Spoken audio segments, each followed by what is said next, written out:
നമ്മൾ കാരണം എന്ന് വെച്ചാൽ ഒരു വൈദികൻ എന്താണ്, വൈദികന്റെ ജോലി എന്താണ്? ആത്മരക്ഷയാണ്.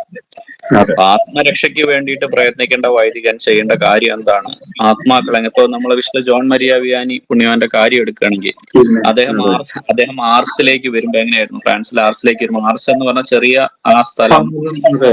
ഏറ്റവും തല്ലിപ്പൊളി, ലോകത്തിലെ ഇതിനേക്കാൾ അപ്പുറത്ത് തല്ലിപ്പൊളിയായിട്ടുള്ള ഒരു സ്ഥലമായിട്ട് വെക്കാനില്ല. അദ്ദേഹം അതെ. ചെയ്തത് എന്താണ്? അദ്ദേഹം ആദ്യം ചെയ്തത് മണിക്കൂറുകളോളം ദിവ്യകാരുണ്യ സന്നിധിയിൽ നിന്നുകൊണ്ട് പ്രാർത്ഥിച്ചു നാട്ടിന് വേണ്ടി. ഇത് പ്രാർത്ഥിച്ചു കഴിഞ്ഞപ്പോ എന്തായി? ഓരോരുത്തന്മാരും മെല്ലെ മെല്ലെ ഓരോ സ്ഥലത്തുനിന്ന് കുറ്റിയും പറിച്ച് വരാൻ തുടങ്ങി. പറഞ്ഞു കഴിഞ്ഞാൽ അവര് നമ്മുടെ നാടൻ ഭാഷയിൽ പറഞ്ഞ മാതിരി കുറ്റിയും പറിച്ച് അവര് അവിടുന്ന് വരികയാണ്. വന്നു കഴിഞ്ഞ് കുമ്പസരിക്കുകയാണ്. ഫസ്റ്റ് സ്റ്റെപ്പാണ്. അപ്പൊ ഈ നമ്മൾ കാണുന്നതെന്ന് വെച്ചാൽ, വൈദികരൊക്കെ ഇപ്പൊ പരിശുദ്ധ കുർബാന എഴുന്നള്ളിച്ച് വെച്ച് തന്നിട്ട് അവരൊറ്റ പോക്കാം. They are very busy, they have lot of other work to do. So എന്നിട്ട് അവര് തിരിച്ച് ഇതാവുമ്പോ വന്ന് കുർബാന എല്ലാരും നമ്മളെ ബ്ലെസ്സിങ് തന്നു കഴിഞ്ഞ് അവര് വെക്കും.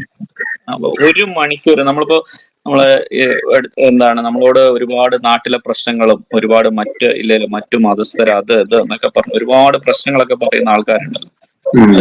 ഒറ്റ കാര്യം നമുക്ക് അവരോട് പറയാനുള്ളൂ: വൈദികൻ ഒരു ദിവസം തുടർച്ചയായി ഒരു ദിവസം പോലും മുടങ്ങാതെ 1 മണിക്കൂർ നിത്യാരാധന എഴുന്നള്ളിച്ചു വെച്ച് തന്റെ പാരിഷിൽ, തന്റെ ഇടവകയില് 1 മണിക്കൂർ വൈദികൻ അവിടെ പ്രസന്റ് ആയിരിക്കണം.